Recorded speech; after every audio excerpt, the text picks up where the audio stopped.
Dear students, today we are going to explore the plants that are widely spread over the Mother Earth in their natural habitats and the different habits of growing. So, today we are going to classify those plants based upon its habitat. So what is an habitat? It is the natural environment or the place where the plants grow. Okay. So here plants are divided into majorly three types based upon their habitats: mesophytes, hydrophytes, and xerophytes. So let me take xerophytes. So we see these plants, like these plants, in some deserts, okay, and also around our area where there is scanty rainfall, where the land or the soil receives scanty rainfall. So those plants that are growing in drought conditions, we can call it as. So drought conditions arises where there is scanty rainfall and the groundwater is very meager available for the plants. In such drastic conditions, some plants will grow. They thrive that such plants, okay, such environment, dry, drought conditions. So those plants that grow in such drought arid areas are called as xerophytes. So around us, we can see Opuntia, such like plants. So they form, okay, xerophytes. And then let's move to another one. So which is familiar to us, mesophytes. So mesophytes are the land plants. Okay. So here the rainfall, they receive average rainfall and the groundwater is substantial enough for the plants to grow, normal plants. So these plants, they are called as mesophytes. So common trees which we see around, mango, neem, and all these things, they form, okay, mesophytes. Now let us move on a different habitat. So they are called as hydrophytes. So here the hydrophytes grow near and around water or moist conditions. So the famous, our Indian, okay, national flower, lotus. It is an aquatic plant, or we can call it as hydrophyte. So lotus, water lily, hydrilla, water hyacinth, all such plants, they are called as hydrophytes. So based upon the habitat, the environment where it grows, plants are classified like this. Okay. So hydrophytes, they are grow in water or on water, near water, and mesophytes and also xerophytes. So this is the classification based upon the habitat. Now let's move into another one where the plants are categorized based upon their lifespan. So what is a lifespan for a plant? A seed, it starts with a seed, when it germinates, okay, and again it flowers, and again it forms the seeds, okay. So this is the life cycle or the lifespan, we can call it as life cycle. So a life cycle of a plant starts with a seed and again it ends with formation of a seed. So based upon this, the plants are categorized into annuals, biennials, and perennials. So what are annual plants? So as a village students, you are very much aware when you are moving to your fields. to your side, roadside, we will see so many plants growing. Okay. But if you observe in a rainy season and in a summer season, there will be a change towards the roadside. So in a rainy season, when rain starts, the plants, they grow very fast. Okay. And they flower, they form the fruits, and then again they will shed those fruits. So they will fall onto the ground, the leaves will fall on them, and the branches also. Now they are covered, the seeds are covered, okay, within the rainy season. And when the summer onset comes, these plants, they will be escaping that summer heat in the form of seeds onto the soil underground. So here, these plants, they will complete, okay, within a season, their life cycle within a season are 3 months. So such plants, they are called as annuals. Okay. So many plants we can see is even our rice. Okay. It will be of 3 to 4 months. Like such, all these plants, they forms annuals. Now coming around to the next one, biennials. So the famous, which are the example which we see around is a carrot. So a carrot plant, it is an biennial, means it takes 2 years to complete its life cycle. In the first year, the leaves will prepare the food and it will store enough food in its root. And in the second season, okay, or the second year, the reproductive system will arise, okay, utilizing the food stored in the root. So it completes its life cycle in 2 years. So carrot is a biennial, and next in is the perennial. So these are common around us: rose plant, okay, and mango, neem, all these things. They complete, they will just, okay, grow, and they will stay for years and years together. They flower, they form fruits, but still they thrive for many years. So such plants are called as perennials. So based upon their lifespan, plants are again categorized into annuals, biennials, and perennials. Now we will move to the next type of classification, that is based upon its form. Okay, form here means how the plant looks, how the stem. Okay, so again they are divided into three: a herb, a shrub, and a tree. Okay, so we will discuss this type of classification in detail like this again. So here you can see these types, three types. These two, they are the trees, and this one is the shrub, and this one is the herb. So what is the difference between these three is, it is the difference in the stem. So a tree has a stout trunk, okay, and it grows very strongly, and in diameter also, a single branch, okay, a single stout trunk, and above the ground to higher heights, it will branches, and the foliage form the canopy. So it will have a stout trunk. So that is a tree. But when we look at our shrub, here from the base of the soil, many branches will arise.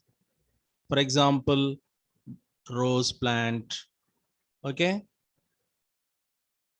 Here what happens? Many branches arises from the soil, and all the branches are of equal width. So we can't see a definite trunk in them. So our custard apple, rose, all these forms shrubs. And next we move to herbs. Our famous, what do you say, daily we will use in our curries, coriander. So it has a slender stem, which still it is green in color. It's soft. It's the stem is very soft. Okay, so that is called as a herb. So you can see here clearly the examples of an herb: rice, grass, coriander. All this they are herbs because they are very small and they have a soft green and tender stem when compared to these trees and shrubs. Now we will look out upon certain types of trees. So all these are trees, but the foliage they form will be of different types. If you look at here, this is a famous one. Okay, so our Christmas tree appears like this, and some of the Himalayan snowy mountains, they have plants like this, conical or like this. Here what happens, the tip of the stem grows indefinitely, but the lateral branches are growing slowly. So that's why they form a pyramidal, where the base will have lateral branches long, and as we move, they have smaller lateral branches. But if you see this one, for example, our banyan tree and all these things, here we have a huge branching lateral side growing, and the foliage or the leaves that are formed on the trees overall, if you look from a distant place, it appears like an umbrella. Okay, and in some Chinese picture we can see this type of plants. It is a huge plant, but the branches they will droop down and they appears like falling like a waterfall. Okay, so we can call it as weeping like. So this is one type of a tree. So the trees also based upon its branching and the foliage or the leaves arrangement, there are many types.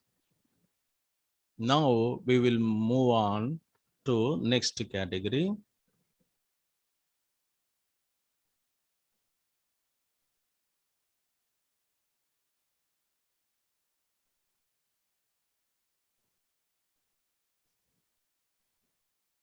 Okay, here some plants, okay, where they are growing on the soil, but the stem will show certain types. If you look at here, the stems that are arising from the soil, they are very weak and they can't stand erect. Just they will grow onto the soil like creeping like this one. Okay. And here there is a different one. The initial stem grows along the soil and later it rises. So such plants are called as procumbent and decumbent. So you can see in villages, this one, Pallerukayantam tribulus. This is a tribulus plant.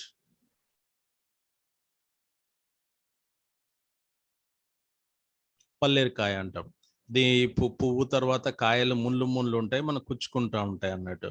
So ఈ పల్లేరుకాయ ట్రైబ్లోస్ ఏంటి దీని speciality అంటే, here the stem is week and it just grows onto the soil. Okay, it can't erect, it can't stand erect, this stem can't erect completely, it grows creeping onto the soil totally. But if you look at this one, you all know about this one. It is called as Tridax. It appears like a small sunflower. So here what happens? The vegetative part of the plant, that is leaves, the stem that is consisting of the leaves, they grow creeping onto the soil or onto the ground, but the reproductive part, that is the inflorescence, will grow erect.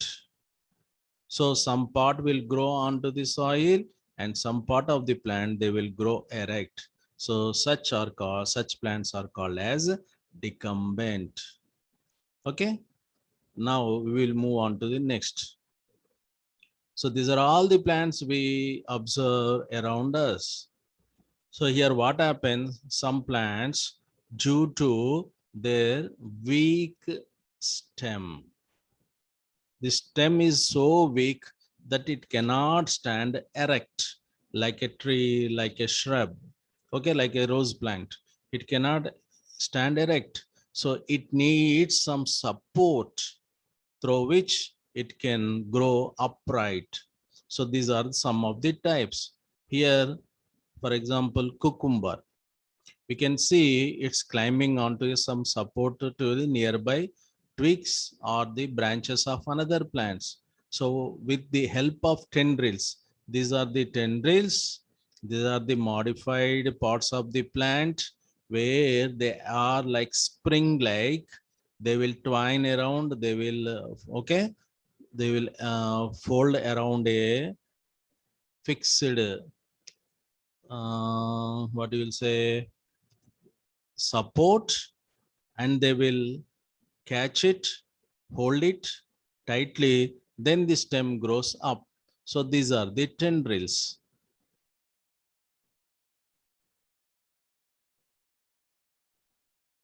So with the support of the tendrils, these plants will climb. So we can call them as climbers. So they require some, okay, something from the specially formed from the stems. So here tendrils are formed in some plants, hooks are formed in some form, in some plants, thorns are formed. So all these help in climbing onto the support. Now we can see a different plant, all we know, the beans, chikudu. Here, the stem itself will twine around the support. Okay, here the stem itself will wind around the support and climb. So here there are no specialized organelles like tendrils. Just the stem itself will grow along the support. It will climb around the support. So since the stem is okay, folding around the support, we can call them such plants as twiners. So climbers, twiners. And the next, some plants, okay, even though we can give support, they will grow, but naturally they will grow creeping onto the ground because they have heavy fruits later. So we can call them as creepers. And one special one, this one. So in deep forest, we can see such hanging or, okay, twining around the stems, huge climbers.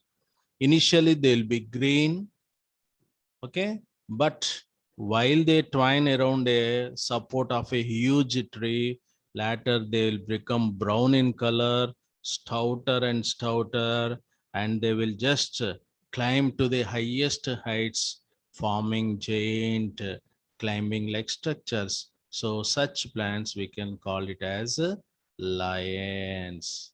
So in movies, in forest, we can see such, and in a common around our houses also, bougainvillea. So it is an example of lion.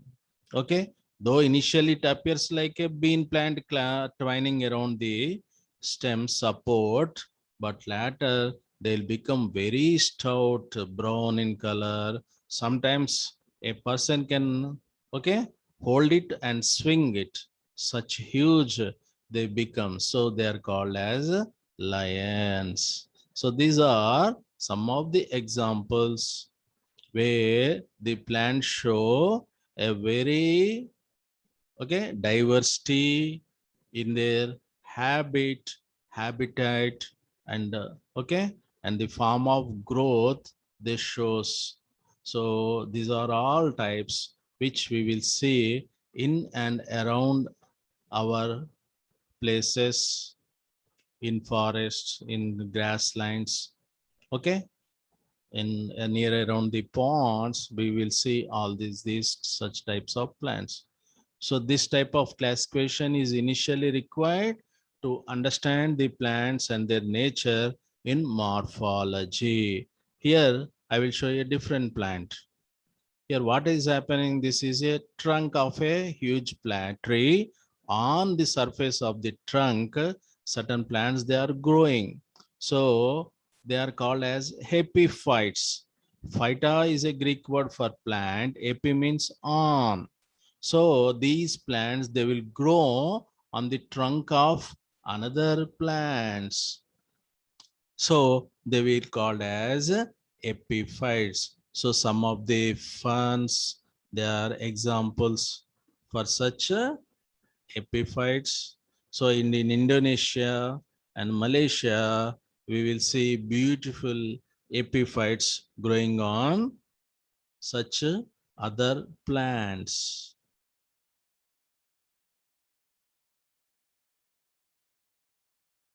So thank you all for listening to this class. It is an introduction only to know about the terms involved in describing plants, about their habit and habitat.